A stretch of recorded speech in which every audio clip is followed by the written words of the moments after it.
Good morning, Flashes. Dr. Wagner checking in. I finally got done grading your environmental module. Such a good one, right? And now you're in social, which is among my favorites. But I just had a few things of feedback, a few items I wanted to chat with you or at you for a second about. Just things I notice as I'm going through and reading all of your different planners and journals and homework assignments. So most of these are going to fall under the planner assignment. So things I'm hearing, and granted the question was, are you having difficulty over or underestimating your times, right, for what a task takes? Please don't. Over or underestimating is not a criticism, right? How are we supposed to know how long something's supposed to take other than thinking about it, right? And again, that's something that we don't often think about. Like, gosh, last time I had to do that, it took me this much time. So is this time going to take more or less time? Or if we've never done it before, right? Or if in a task we confront things or come up against things, I guess I should say, that didn't happen before. Like all of a sudden we can't find that resource, or we're experiencing a little bit of writer's block, or for some reason we can't, our brain's not retaining information well this week. It's just something to notice, right? Just something to pay a little bit more attention to. And I will say, like in some of your old journals, at the beginning you were resistant. You're like, I got this. I know how to do homework. I don't know why. You weren't saying it quite that clear, but you were kind of saying it. And so then now in your journals, those folks are saying, oh, you know what? I think maybe, and you're not saying it this way, but you're saying, I think maybe I'm going to try it the way Dr. Wagner has suggested, which gives me, I'm not a Schadenfreude, but it gives me a little bit of positive feedback that I appreciate. And do we want to stick to our schedules, right? I mean, I love hearing how each of you is sort of dancing with your schedule. It shouldn't be dictating you. There should be days where we're like, forget it, I'm not doing this. I'm going to go do this other thing. I'm going to do that today. In fact, reading all of your stuff has really made me want to just go home and clean my house. So thanks for the inspiration. Other days, I do use my calendar, my schedule, to say, no, you don't want to be here today, but you're going to do it, right? You're going to stick it out for at least the next whatever amount of time or whatever amount of assignments. And that was me this morning. I had 78 of your environmental modules still to grade.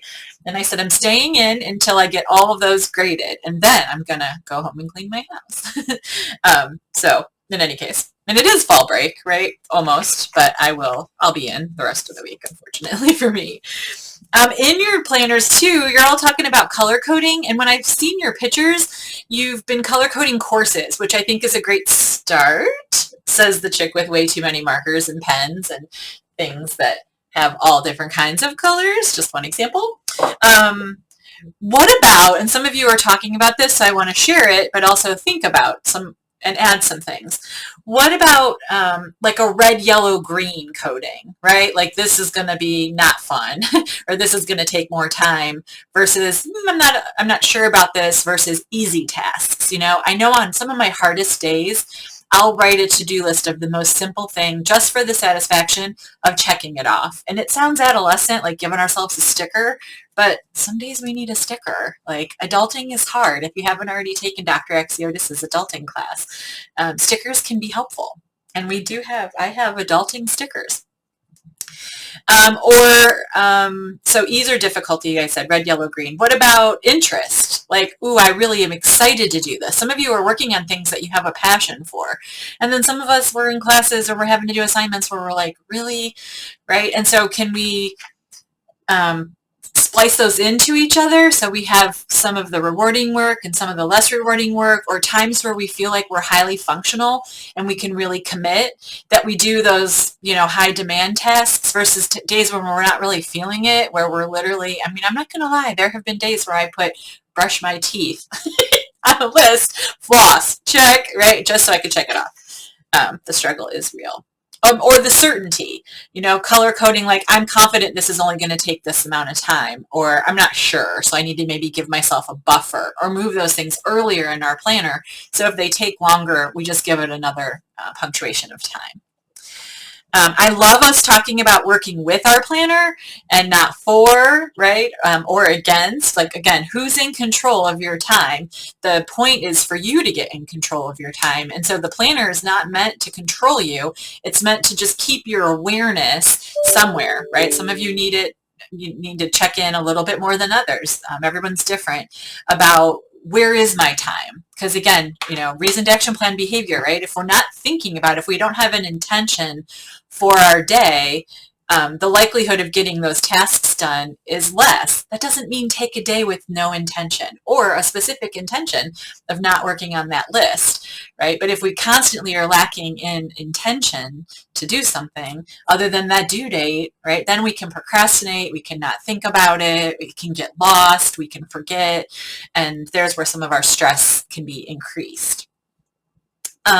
I do appreciate everyone's goals. So I wrote a goal, reduce dependency on it, right? And I have noticed that some of you who are earlier in your college life are using it a little bit more. Some of you are saying, I'm a senior, I was resistant at first, I've been doing it for this long, or now that I'm a senior, maybe my load is heavier or lighter, or, the grad students, I think, also have real interesting intersections that are going on with all the different demands of graduate school and life, like all of us. I'm going to continue and encourage you to schedule time for rest or play. I'll put blocks in my calendar, and sometimes I'll just put private appointments so people don't bother me about it.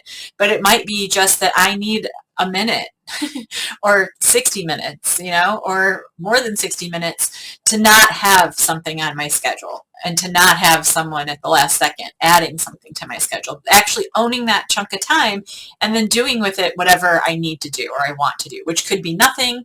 But I have found that sometimes those are highly functional hours of the day. I'm not a workaholic, I don't think, but like Saturday mornings in my office are really highly productive times. I jet in, I'm here for sometimes a handful of hours. It feels like back in the day in graduate school when I would get lost in the library and come out hours later and not know where the time had gone, but then have this hugely productive and highly focused amount of time because it helps me eliminate some of the task-oriented and social distractions that I have at work. All right, and then your homework assignment, which was to examine your environment and see how things might change. Some of your before and after pictures just had me like crying with tears. So some of you are like, see, I cleaned it. And I'm thinking, okay, good start, right? And others of you are like, look how filthy this was. And I'm like, what is filthy about that, right?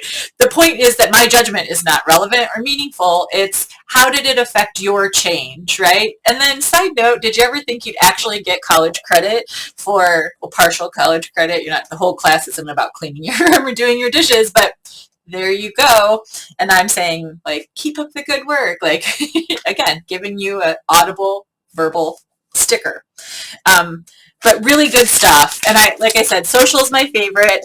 So most of you are in there now. I hope you're enjoying it. Though a lot of you tackled some of the social tasks during your environmental, so we'll see how that might have changed for you. And then I'll share a little bit more data. There was just another common sense report that's really interesting about folks who are younger than you, but you were doing it too then, I'm sure, at that age, and probably still doing it or even amplifying the behaviors that we're concerned about now. Looking at that in line with the, and that's media use, sorry, on the phones of Android users, young users. And then also the Surgeon General's report on social media and the mental health of young people. And then I also like to integrate it with a report on isolation and loneliness in the United States. So I'll interweave some of that for you in my next little chat with you as you're exploring your social experiments this week. So I can't wait to hear about them. These are the ones that I generally find the most touching. No pressure. But all right, keep up the good work. Tomorrow starts fall break, so I hope you're actually taking a fall break. I hope you find time to do whatever is restorative to you. And I will check in with you again soon. All right, take care, everyone.